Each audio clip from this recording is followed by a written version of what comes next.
سیاست کی وہ تعریف غلط ہے جو لوگ آج تعریف کرتے ہیں بھی سیاست برا کام ہے، سیاست برے لوگوں کا کام ہے۔ یہی وجہ ہے کہ جس طرح سیاست کو بدنام کیا گیا، تو آج ایک شرافت والا بندہ، شریف بندہ اس میں آنے سے گھبراتا ہے۔ سیاست کا اسلام سے کیا تعلق ہے؟ بعض لوگ تو کہتے ہیں کہ سیاست کا اسلام سے کوئی تعلق نہیں۔ اب یہ بات دیکھنی ہے شریعت کی روشنی میں کہاں تک یہ بات ان کی جائز ہے، صحیح ہے۔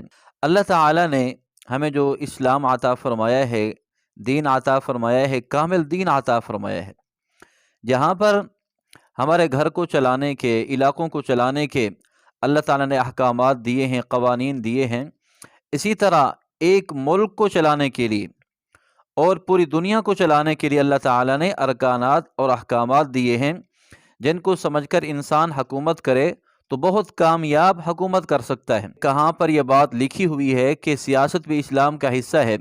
حدیث شریف میں آتا ہے، حضور پاک صلی اللہ علیہ وسلم نے فرمایا، کانت بنو اسرائیل تسوسهم الانبیاء کلما ہلک نبی خلفہ نبی وانہ لا نبی بعدی، کہ بنی اسرائیل کی سیاست ان کے انبیاء کرتے تھے، مطلب ان کی دیکھ بھال، نظام چلانا، ان کو بتلانا، ہدایت کا راستہ دکھلانا، یہ سارا انبیاء کام کرتے تھے۔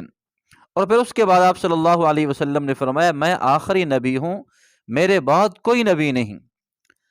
تو کسی نے سوال کیا کہ اللہ کے رسول پھر اس کے بعد کیا ہوگا؟ فرمایا میرے بعد خلفاء ہوں گے اور بہت زیادہ ہوں گے۔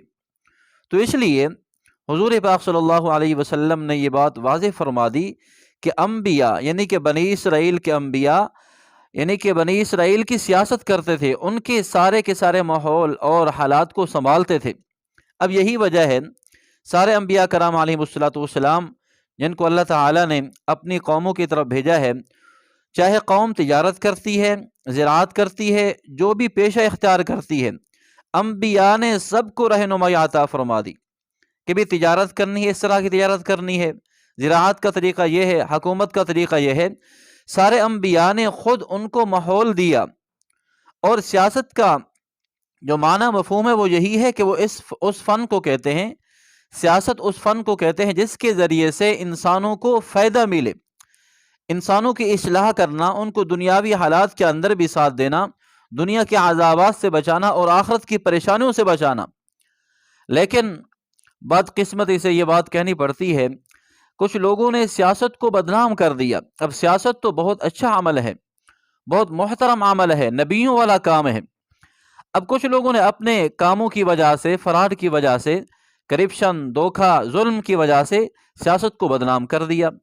اس لیے ہر زبان پر یہی بات آتی ہے بھی سیاست بہت بری چیز ہے، سیاست کا اسلام سے کوئی تعلق نہیں۔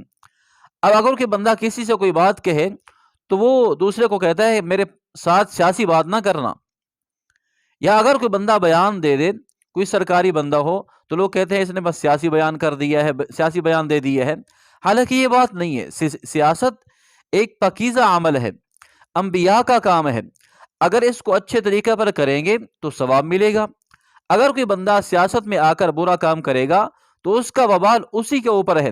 سیاست پاک چیز ہے۔ آپ خود اندازہ لگائیں حضور پاک صلی اللہ علیہ وسلم نے کیسے صحابہ کرام کو سنبھالا، کیسے ان کی رہنمائی فرمائی، یہاں تک کہ زندگی کے ہر شعبے میں حضور پاک صلی اللہ علیہ وسلم کی رہنمائی موجود ہے۔ اس لیے تو اللہ تعالیٰ فرماتے ہیں الیوم اکملت لکم دینکم، میں نے تمہارے لیے دین اسلام کو مکمل کر دیا۔ اب دین اسلام ایک مکمل ضابطہ حیات ہے، جہاں پر میرے علاقے کے، میرے گھر کے حالات کو اللہ تعالیٰ نے یعنی کہ چلانے کے لیے اللہ نے رہنمائی عطا فرمائی ہے، اسی طرح پورے ملک کو چلانے کے لیے، پوری دنیا کو چلانے کے لیے اللہ نے رہنمائی عطا فرما دی۔ باقی اس میں غلط رخ اختیار کر لینا، غلط چیزیں شامل کر لینا، یہ برا ہے۔ اب ایک بندہ سیاست کرتا ہے، اس کے ذریعے سے وہ محنت کرتا ہے میں اپنی عوام کو، مسلمانوں کو، لوگوں کو نفع پہنچاؤں، ان کی خدمت کروں، وہ بندہ سلام کا مستحق ہے، وہ بندہ اسلام کی خدمت کر رہا، مسلمانوں کی، انسانیت کی خدمت کر رہا ہے، وہ قابل رشک ہے۔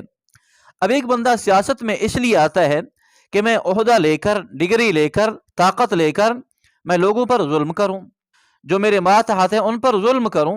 اب اس لیے سیاست کرنا یہ تو حرام ہے، ناجائز ہے، یا پھر سیاست کے ذریعے سے کرپشن کرنا، سیاست کے ذریعے سے فراڈ کرنا، لوگوں پر ظلم کرنا، لوگوں کے اوپر مختلف قسم کے غلط مقدمات کرنا، یہ تو برا ہے۔ تو اس لیے جہاں پر سیاست کی بات ہوگی وہ انبیاء کی سیاست ہے۔ جس طرح انبیاء نے اپنی عوام کو، اپنی قوم کو سنبھالا، ان کی رہنمائی کی، جب سیاست کا نام آئے گا تو سیاست کی یہ تعریف ہوگی جو انبیاء نے کی ہے۔ سیاست کی وہ تعریف غلط ہے جو لوگ آج تعریف کرتے ہیں بھی سیاست برا کام ہے، سیاست برے لوگوں کا کام ہے۔ یہی وجہ ہے کہ جس طرح سیاست کو بدنام کیا گیا تو آج ایک شرافت والا بندہ، شریف بندہ اس میں آنے سے گھبراتا ہے۔ ایک بندہ ایسا ہے جس کے پاس اللہ تعالیٰ نے اس کو کارنامے دیے ہیں، طاقت دی ہے، اور ایک اندر کا ایک جذبہ دیا ہے، فراست دی ہے، اور ماحول میں کام کر سکتا ہے، لوگوں کو نفع پہنچا سکتا ہے۔ اب لوگوں کی باتوں کی وجہ سے وہ اس سے دور ہے، وہ لوگوں کی خدمت سے دور ہے۔ اب سیاست کا مطلب یہ نہیں کہ سیاست میں آ گئے تو لوگوں پر ظلم کرنا شروع کر دیا، اب لوگوں کو بچھاڑ دیا اور ان کو ماتحت بنا لیا۔ سیاست کا مطلب یہ ہے کہ سیاست میں آ کر عہدہ لے کر عوام کی خدمت کرنا، ملک و ملت کی خدمت کرنا۔ اب یہ نہیں کہ سیاست کے ذریعے سے الٹے کام شروع کر دے، یہ تو کہیں بھی جائز نہیں ہے۔ اب سیاست کے ذریعے سے قوم کی خدمت کرے گا، ملک کی خدمت کرے گا، اسلام کی خدمت کرے گا، وہ بندہ قابل تعریف ہے اور اس کا ساتھ دینا چاہیے، اس کو سپورٹ کرنی چاہیے۔